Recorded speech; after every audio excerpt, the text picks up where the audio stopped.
exemple, ce soir, si on faisait des petits exercices comme ça de connaissances et de culture générale, ben, on constaterait qu'effectivement, il y a un quart qui va gagner, puis après, il y a un deuxième quart, puis un troisième quart, puis un quatrième quart. Voilà. On ne va pas le faire parce qu'on est plutôt là pour se détendre. J'ai vu déjà des regards inquiets qui disent « ça y est, c'est le jour où on va décorer, je suis con comme un balai ». Comment tu te situerais? C'est-à-dire, suppose qu'il y a un classement des êtres humains, de nos concitoyens, mettons pour simplifier, ne passons pas trop de frontières, un classement comme il y a un classement ATP de tennis.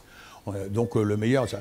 Et donc vous demandez aux gens, où est-ce que tu te situerais, toi? Toi Hubert, toi Marie-Paul, toi Barbara, toi Sébastien, tu penses que tu serais où dans ce classement? Eh bien, les gens vous répondront, dans 98% des cas, ils vous répondront dans le premier quart. Voilà. Dans le premier quart du classement, presque personne ne vous dira bah, dans les toutes premières positions.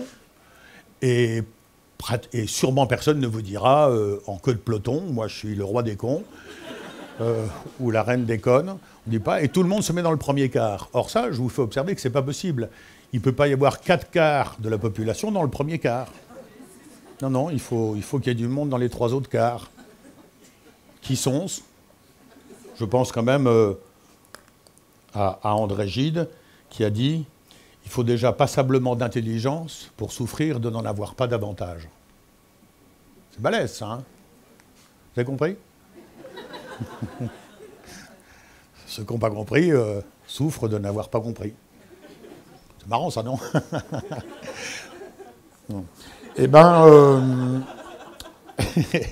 et donc je pense, mais je n'en ai pas, je n'ai jamais pu en avoir la preuve, que ma mère sursautait chaque fois qu'un chat passait dans ses jambes. Quand je devais avoir, par exemple, 1 ou 2 ans, il est très vraisemblable que ma mère m'a tenu dans ses bras et m'a lâché au moment où un chat lui est passé dans les jambes. Voilà. Elle parle avec les mains, ça nous le faisons tous un peu, mais nous, en général, nos gestes accompagnent ce que nous disons et renforcent ce que nous disons. Elle, au contraire, ses gestes sont en contradiction avec ce qu'elle dit. C'est-à-dire, quand elle dit énorme, elle fait comme ça, ou quand elle dit un truc complètement minable, elle fait comme ça. Et tous ces gestes sont en contradiction. C'est très, très difficile à faire. Voilà. Ça a commencé quand elle nous a parlé de gens qui faisaient des gens qui faisaient du... Alors, avec Eugène, on attendait. Ils font du quoi? Eugène a pensé du tricot. Oui, c'était pas mal trouvé. Non, c'est du kitesurf. Voilà. Pour donner ce qu'on appelle le signal du départ, eh bien, je vais me diriger d'un pas assez décidé vers ce qu'on appelle la cour. Et vous, pendant ce temps-là, vous poursuivrez les réjouissances, car je sais que le bar fait 80% de réduction sur l'ensemble des consommateurs. Je dis ce que je veux, c'est bon. Voilà, ben, merci beaucoup, merci d'exister.